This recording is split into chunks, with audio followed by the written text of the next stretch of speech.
এখানে একটা মানে অনেক বড় গরু, আমাদের মনে হয় আমার হাইটের চেয়ে বড়, এই 6 ফিট 7 ফিট এমন এমন হাইটের। আচ্ছা এটা কি জাতের গরু এবং কতখানি ওয়েট আছে এখন? এইটার ওয়েট প্রায় 1500 কেজির উপরে। 1500 কেজি।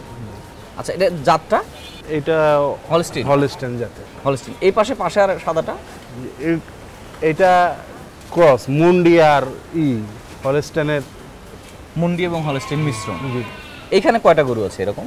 এই রোতে আছে 10টা, এইখানে আছে 10টা, টোটাল 20টা আছে। 20টা গরু। এগুলো কি কোরবানির জন্য প্রস্তুত? জি, কোরবানির জন্য প্রস্তুত। আচ্ছা লাইভ ওয়েট কত, সর্বনিম্ন কত আছে, সর্বোচ্চ কত আছে? এখানে সর্বনিম্ন আছে 600 কেজি, তার উপরে 600 কেজি। জি। এই গরুগুলো তো দাম একটু আলাদা হয়। জি। সৌজন্যে বেঙ্গল মিশ্র সার। কৃষি ও কৃষকদের নিয়ে একটি নিউজের আয়োজন কৃষি ও প্রযুক্তি অনুষ্ঠান থেকে সবাইকে স্বাগত জানাচ্ছি। আর কিছুদিন পরেই মুসলমানদের সবচেয়ে বড় ধর্মীয় উৎসব কোরবানির ঈদ আসন্ন। আর এই কোরবানির ঈদের ব্যস্ততা মূলত কোরবানির পশুকে ঘিরে। ঢাকার আশেপাশে বিভিন্ন খামার রয়েছে যারা সারা বছর ধরে পশু লালন পালন করেন এবং কোরবানির সময়ে সেগুলো ক্রেতাদের হাতে তুলে দেন। এই খামার থেকে এই পশুগুলো সাধারণত বিক্রি হয়, বাজারে ওঠা হয় না। আমরা সেরকম একটি খামারে রয়েছি সাভারের তেঁতুলঝরা ইউনিয়নের লালন ডেয়ারি ফার্মে। তারা নিজস্ব খামারে উৎপাদিত পশুর পাশাপাশি কিছু দেশি গরু প্রস্তুত করেন কোরবানি যারা করবেন তাদের জন্য। এই কোরবানির তাদের এবার প্রস্তুতি, তারা কিভাবে পশুগুলো লালন পালন করেছেন এবং কতটা বিক্রির জন্য প্রস্তুত রয়েছেন সেটি নিয়ে আজকের কৃষি ও প্রযুক্তি অনুষ্ঠান। সঙ্গে আছি আমি ফেরদৌস রহমান।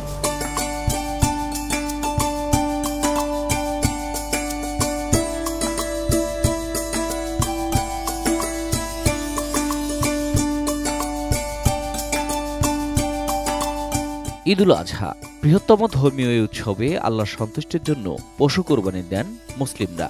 এই ঈদের প্রস্তুতির অন্যতম প্রধান অনুষঙ্গ পশু। ঈদের আগে তাই ব্যস্ততা বাড়ে পশুর হাট আর খামারে। মৎস্য ও প্রাণী সম্পদ মন্ত্রণালয় জানিয়েছে ঈদুল আজহায় এবার কোরবানিযোগ্য গবাদি পশু রয়েছে 1,24,47,337টি। এসবের মধ্যে 56 লাখ গরু মহিষ, 68,38,000 ছাগল ও ভেড়া এবং 5,512টি অন্যান্য পশু। প্রাণী সম্পদ বিভাগের ধারণা কোরবানির চাহিদা পূরণের পরও এবার 20,68,135টি পশু উদ্বৃত্ত থাকতে পারে। এবছর প্রায় 1,24,00,000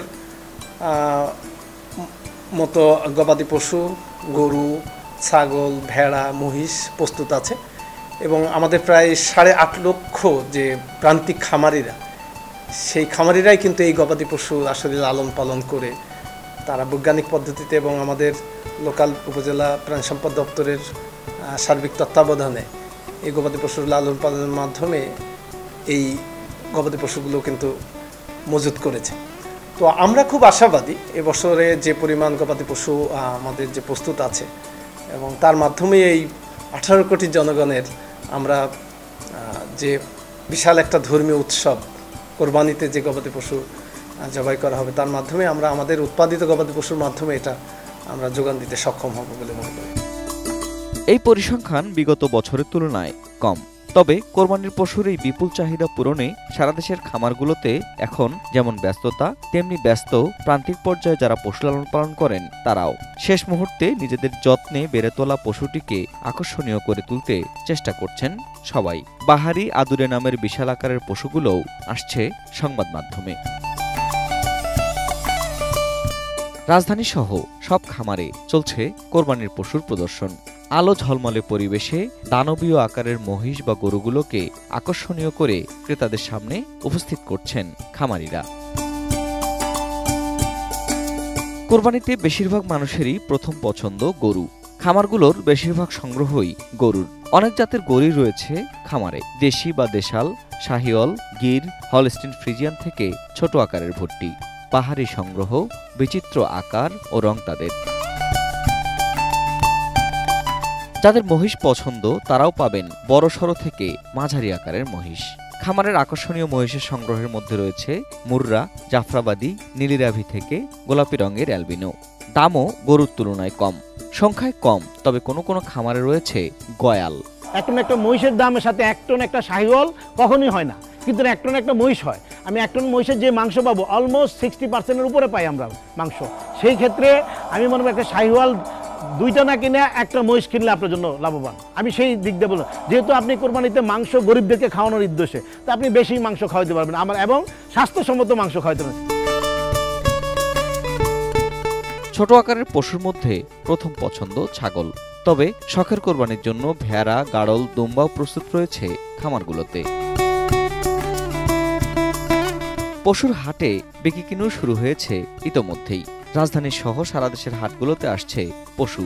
যারা খামার থেকে পশু সংগ্রহ করবেন তাদের জন্য বিনামূল্যে পৌঁছানো এবং জবাই করে মাংস প্রস্তুত করে দেয়া সহ নানা রকম গ্রাহক সেবা প্রদান করছেন খামারিরা। কোরবানির মূল উদ্দেশ্য আল্লাহর জন্য ত্যাগ স্বীকার। মুসলিমদের এই ধর্মীয় উৎসবের অন্যতম দিক পারস্পরিক বন্ধন। শুধু আল্লাহর উদ্দেশ্যে পশু কোরবানি দেয়া হয় না, যারা কোরবানি দেন তাদের পশুর মাংসের একটা অংশ বিলিয়ে দেন অসহায় গরিবদের। ইবাদতের মাধ্যমে সামাজিক বন্ধনের এক অপূর্ব সেতু হয়ে ওঠে ঈদুল আজহা।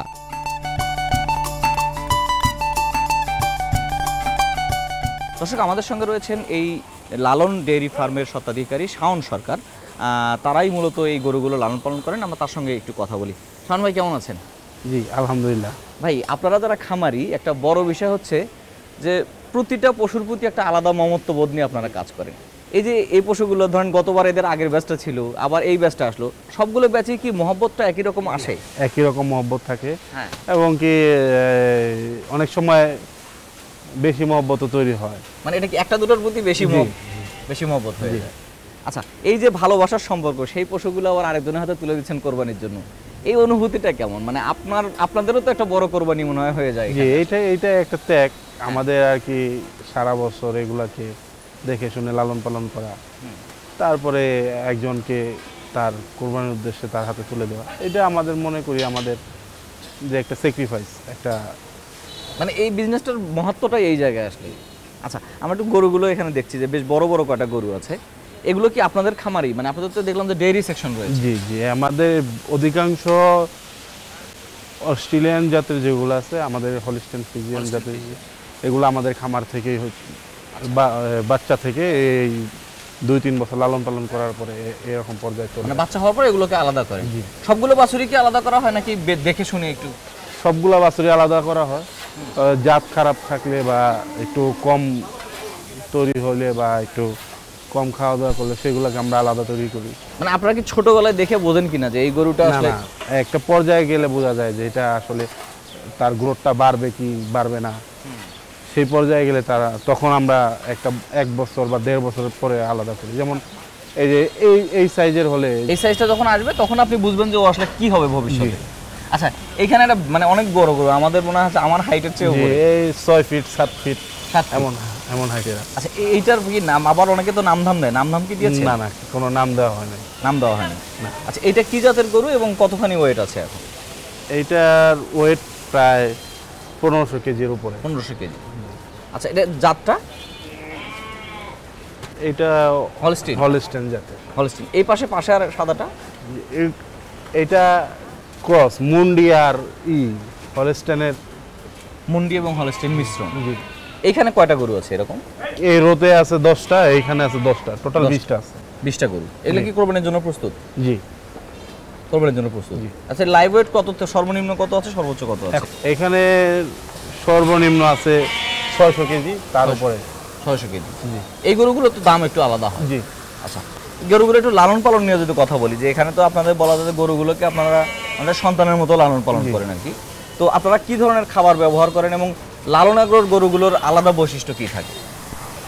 লালন এগ্রোর গরুর বৈশিষ্ট্য, লালন এগ্রো বাজার থেকে যে ফিড পাওয়া যায় সেই ফিড খাওয়ানো হয় না আমার ফার্মে। আপনি দেখতে পাবেন এই যে জমিতে চাষ করা ঘাস, তারপরে বাজার থেকে আমদানি করা ভুসি, আপনার ওই আখের গুড়, তারপরে চাল, যে খুদের খুদ, এগুলোর সংমিশ্রণে আমরা একটা খাবার তৈরি করি। এইটা হচ্ছে যে আপনাদের সেই খুদটা? জি। মানে খুদ তো অনেক সময় দেখা যায় যে মরা চাল থাকে। না, এখানে দেখেন কোনো মরা চাল নাই। এইটা উন্নত মানের ব্যবহার করে আসলে সুবিধাটা কি পান আপনারা? এই যে এই খুদটা এত ভালো মানের ইউজ করেন আপনারা? ভালো মানের এখানে একটা তৃপ্তি পাওয়া যায়, যে আমরা যেমন খাবার খাই, খাবার খেলে যে আমাদের যে একটা তৃপ্তি, তো ওরাও তো আল্লাহর সৃষ্টি, ওদেরও তো একটা তৃপ্তির ব্যাপার আছে। এইখান থেকেই আমরা আর কি তার মানে আপনারা ফ্রেশটা দেওয়ার চেষ্টা ফ্রেশটা করেন। দেওয়ার চেষ্টা করি। এটাও কি নিজেরা সংগ্রহ করেন কোথা থেকে? জি, আমরা এইটা বাজার থেকে চালের আড়ত আছে ওইখান থেকে সংগ্রহ করি। সংগ্রহ করেন। যারা কাজ করে তারা ঘুম থেকে উঠে এই ওদের যে ঘরটা আছে ঘরটা পরিষ্কার করবে, ঘরটা পরিষ্কার করার পর সকালে খোদের চাউল, তারপরে ভুট্টার দানা, তারপরে বোটের দানা, ভুসি কুড়া মিশ্রণ করে তারপরে আপনার ওই যে আছে আপনার কি বলে আখের গুড়, ওইটা করে খাওয়া দাওয়া করায়। তারপরে ঘাস দেওয়ার পরে 10টা থেকে শুরু হয় 1টা পর্যন্ত সবগুলাকে গোসল করানোর পরে আবার দুপুরে ঘাস। আচ্ছা, এই যে পরিচ্ছন্নতা রাখা হয় যে দেখছি যে সবসময় একটা ক্লিন রাখছে, এইটাতে গরুর কি রোগ বালাই? যে এইটার কারণে গরুর রোগ বালাই কম হবে, স্কিনের সমস্যা কম হবে। গোসল দেওয়া হয় গরুগুলো? জি, প্রত্যেকদিন 2বার 3বার করে। কতজন লোক থাকে আপনাদের যত্ন করার জন্য? আমার এই ফার্মের ভিতরে 16 জন লোক আছে। 16 জন পার্মানেন্ট লোক। জি। এই গরু লালন পালনের সঙ্গে আপনারা কত বছর লালন আগ্রহের বয়স যদি বলি? এই অঞ্চলে তো একসময় প্রতিটা বাড়িতেই কম বেশি 2টা করে গরু লালন পালন করতো। সেই সুবাদে আমাদের বাসায়ও ছিল।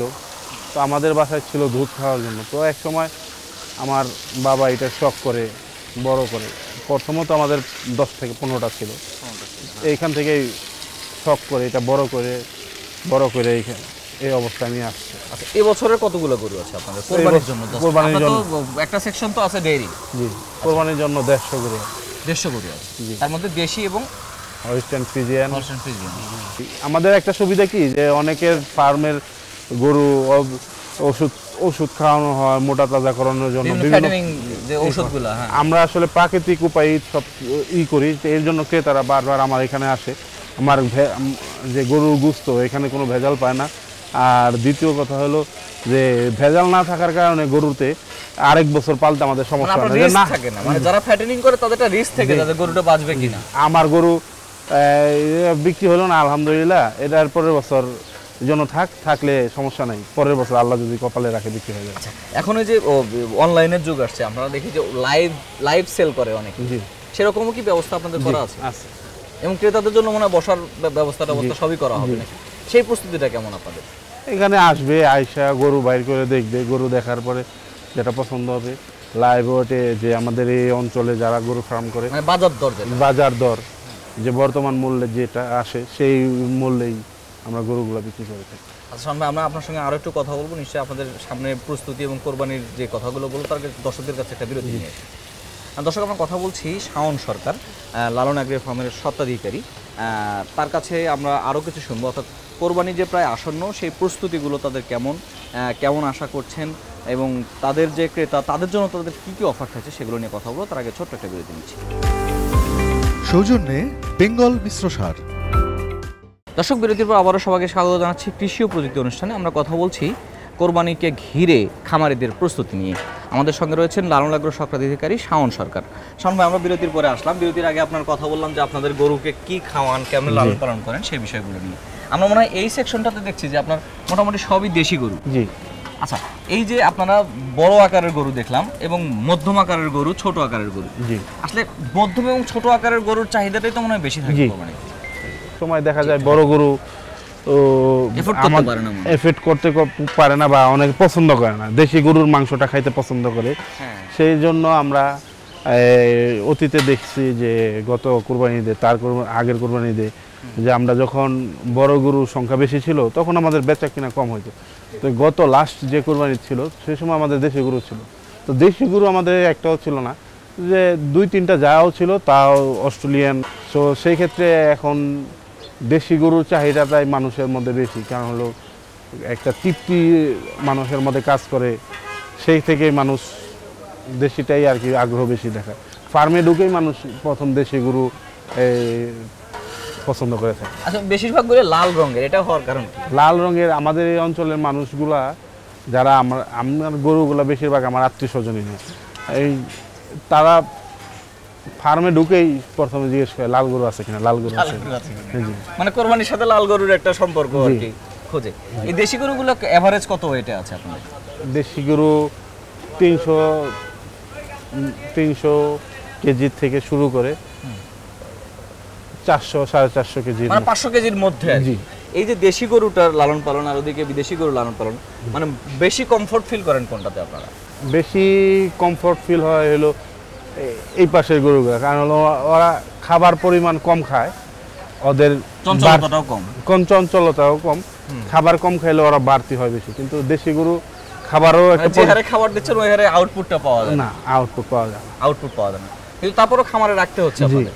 তারপর আলহামদুলিল্লাহ ভালো। হ্যাঁ, তো যারা প্রতিটা ফার্মিং যারা করে তাদের মূল উদ্দেশ্যই থাকে এই কোরবানির জন্য বা ফ্যাটেনিং করার জন্য, যে আপনার যে ডেইরি সেকশন এইখানে প্রফিট না হওয়ার মতোই, কারণ হলো আপনার খাবারের প্রচুর দাম, আর দ্বিতীয় কথা হলো দুধের সেরকম বাজার নাই, আর দ্বিতীয় কথা হলো যে এই ষাঁড় গরু যেগুলা আমরা লালন পালন করছি কুরবানি বা ফ্যাটেনিং এর জন্য, তো এই গরুগুলো আপনার একটা নির্দিষ্ট সময় আপনার একটা পরিমাণ খায়, কিন্তু যেগুলা ডেইরি তারা খাবে বেশি কিন্তু আউটপুট এরা কম দেয়, কম দেয়। কিন্তু এই সারগুলা আপনার দেখা যাবে এই সার এভারেজে যেগুলো আছে, যে আপনার একটা গাভী যে পরিমাণ খাবার খায় 3টা সারেও সেই পরিমাণ খাবার খায় না, কিন্তু সারের একটা আউটপুট আছে, মানে মাংসটা বাড়ে। আর দ্বিতীয়ত করোনার পর থেকে তো খাবারের দাম অত্যাধিক বেড়ে গেছে, ডাবলেরও ডাবল। সেক্ষেত্রে যারা ফার্মিং করে তাদের ফ্যাটেনিং দেয় ঝুঁকে বেশি, আর যে ডেইরি সেকশনটা কমে যাচ্ছে। আপনারা যারা খামারি, আপনারা তো একটা ছাতার নিচে থাকেন অথবা পরস্পরের যোগাযোগ থাকে। আমরা গত প্রায় 5-7 বছর যাবত শুনে আসছি যে খাবারের দামটা বাড়ছে। তো এই জায়গাটাতে আসলে কাজ কেন করতে পারছে না? মানে এই জায়গাটা হলেই তো খামারিদের, আপনাদের যদি খরচ কমে আসে তাহলে ভোক্তাও তো কম দামে পাবে। জি, আসলে সরকারের উচিত এইগুলা নিয়ে কাজ করা, যে কেন এইগুলার দাম বাড়ছে, কেন কমছে না। যেমন আমাদের দেশে যে গরুর যে সোলার যে ভুসি, তারপরে আপনার এই গমের ভুসি, তারপরে এই ভুট্টার ভুসি, এগুলা দাম বৃদ্ধির কারণ কেন? এগুলো বাইরে থেকে আমাদের আনতে হয়। তো আমাদের যদি দেশে চাষের ব্যবস্থা করে, কৃষকদের উদ্বুদ্ধ করে, তারপরে আপনার এই যেগুলা আমাদের দেশে চাষ হয় সেইগুলোর উৎপাদন যদি বৃদ্ধি করে, ধানের চিটা থেকে যে হয় আপনার ভুসি হয়, যেগুলা যদি উৎপাদন বৃদ্ধি করে বা যেগুলো আমাদের দেশে চাষ হয় না ওইগুলো যদি চাষের জন্য করা হয়, তাহলে মনে করি যে আমাদের যে আনার জন্য যে ক্যারিং খরচ এটা কমে যাবে। আর কমলে খাবারের দামও কমবে। খাবারের দাম কমলে যারা মধ্যমায়ের খামারি, যে 5টা 7টা 10টা গরু নিয়ে ব্যবসা শুরু করছে, তারা আগে যেতে পারবে। আপনারা কি চিন্তা ভাবনা করছেন, যেহেতু আপনার বাবা করেছে, ভবিষ্যৎ প্রজন্ম আপনারা কি এটাকে আরো বাড়ানো এবং আরো একটু আধুনিকায়ন, এই ধরনের চিন্তা ভাবনা? যে আমাদের এই চিন্তা ভাবনা আছে, তো চিন্তা ভাবনা থাকলেই তো হবে না, সরকারেরও সহযোগিতার প্রয়োজন। যেমন এখন খাবারের দাম বেশি, তারপরে শ্রমিকেরও মজুরি বেশি, সব দিকে বিবেচনা করতে হবে। সরকার যদি এইসব সেক্টরে আপনার নজর দেয়, তাহলে আমি মনে করি এইসব সেক্টরে উদ্যোক্তার সংখ্যা আরও বেড়ে যাবে, যে দেশের যে বেকার সমস্যা এগুলো হ্রাস পাবে। কোরবানিতে আবার ফিরে আসি। কোরবানি ঈদে বেশিরভাগ খামারগুলোর ক্রেতা যেহেতু আপনাদের নির্দিষ্ট, আপনার ক্রেতাদেরকে কিছু সুযোগ সুবিধা দেওয়ার চেষ্টা করেন। যেমন গরুটা কেনার পরে আপনারা লালন পালন করেন, বাসায় পৌঁছে দেন, অনেকে মাংস প্রসেস করে দেয়, আপনারা কি করেন? যেমন আমাদের এখানে যে গরুগুলা অনেকে কিনে রেখে যায় 7 দিন 5 দিন 10 দিন আগে, এই 10 দিন 7 দিন 8 দিন আমরা লালন পালন করে দিই কোনো খরচ ছাড়া। জি, তারপর বাসায় আমরা গরুগুলা পৌঁছে দিই। এই আর আমরা মাংস কাটার জন্য কোনো সিস্টেম চালু করি নেই। তবে ভবিষ্যতে আমরা ফার্ম নিয়ে আরও চিন্তা ভাবনা করলে তখন আমরা চিন্তা করব যে মাংসগুলা এখান থেকে কেটে তাদের দেওয়া যায় কি। কোন জায়গায় দেখতে চান যে এই রকম হলে বাংলাদেশে আরো যে খামার বাড়ছে আরো বাড়বে, এবং আমাদের ভারতের গরুর উপর নির্ভর করা তো লাগেই না, এখনো আরো লাগবে না ভবিষ্যতে, এবং দামও কমে মূলত আমরা যারা খামারি তারা অপ্রশিক্ষিত, আমাদের প্রশিক্ষণ নেই। আচ্ছা আচ্ছা। তো আমাদের প্রশিক্ষণ না থাকার কারণে আমরা আমাদের নিজস্ব অভিজ্ঞতা থেকে, যেমন মায়ের পেট থেকে পরে আমরা হাঁটা শিখি পরিবারের কাছ থেকে, কথা বলা শিখি পরিবারের কাছ থেকে, আমরা দেখে শিখি। প্রশিক্ষণের মাধ্যমে আমি জানতে পারবো যে আমার এই ফার্মের যে আমার দেখা যাইতেছে আমি যেটা করতেছি আমার এটা ভুল হইতে পারে, আর যে প্রশিক্ষক যারা প্রশিক্ষণ দিতেছে তাদের ওয়েতে করলে আমার এটা এই ওয়েতে করলে রাইট থাকতে পারে। তার মানে এই প্রান্তিক খামারিদের একটু প্রশিক্ষণ দেওয়া আর কি, প্রশিক্ষণ দেওয়ার পাশাপাশি খাবারের দামটা নিয়ন্ত্রণে আনা। জি, সামনে অনেক ভালো থাকবেন আপনি, দেখা হবে নিশ্চয়ই, এবং আমরা আশা করবো যে কোরবানির ঈদের আগে নিশ্চয়ই আপনার সবগুলো গরু চলে যাবে। Thank you. ধন্যবাদ। দর্শক, আমরা কথা বললাম শাওন সরকার, যিনি লালন অ্যাগ্রো ফার্মের স্বত্বাধিকারী। মূলত তার বাবার হাত ধরে এই খামারটির জন্ম, কিন্তু তারা এখন এটা পারিবারিকভাবে সবাই দেখাশোনা করেন। তো তিনি যেমনটি বলছিলেন, আসলে খামারিরা যে ব্যবসাটা করছেন সেটি লাভের যে পরিমাণটা সেটা আসলে অনেকটাই কম। এর কারণ হচ্ছে যে গোখাদ্যের দাম বেশি, যে কারণে সেটা ডেইরি হোক অথবা গরু মোটাতাজাকরণের প্রকল্পই হোক, সেগুলোতে আসলে খুব বেশি লাভ তাদের হয় না। তারপরেও অনেকটা নেশার বশেই তারা ধরে রাখেন এবং তাদের যে নির্দিষ্ট ক্রেতা আছে তাদেরকেই তারা সুযোগ সুবিধা বা তাদেরকে একটা সেবা দেওয়ার চেষ্টা করেন। তো এভাবেই যদি খামারিদের পাশে সরকারও দাঁড়ান এবং আসছে কোরবানিতে তারা নিশ্চয়ই মানুষকে তাদের সেবাটা দিবেন। তারা চাচ্ছেন যে সরকারি পৃষ্ঠপোষকতা যদি আরেকটু বাড়ানো যায় তাহলে নিশ্চয়ই খামারগুলো যে দামে এখন ক্রেতাদেরকে পশু দিচ্ছে সেটা আরেকটু কমে দিতে পারবে। এই খামারিদের প্রতি শুভকামনা জানিয়ে এবং আগামী ঈদের শুভেচ্ছা জানিয়ে আজকের পর্ব এখানে শেষ করতে চাই। সবাই ভালো থাকুন, সুস্থ থাকুন আর সবসময় এটেন নিউজের সঙ্গেই থাকুন।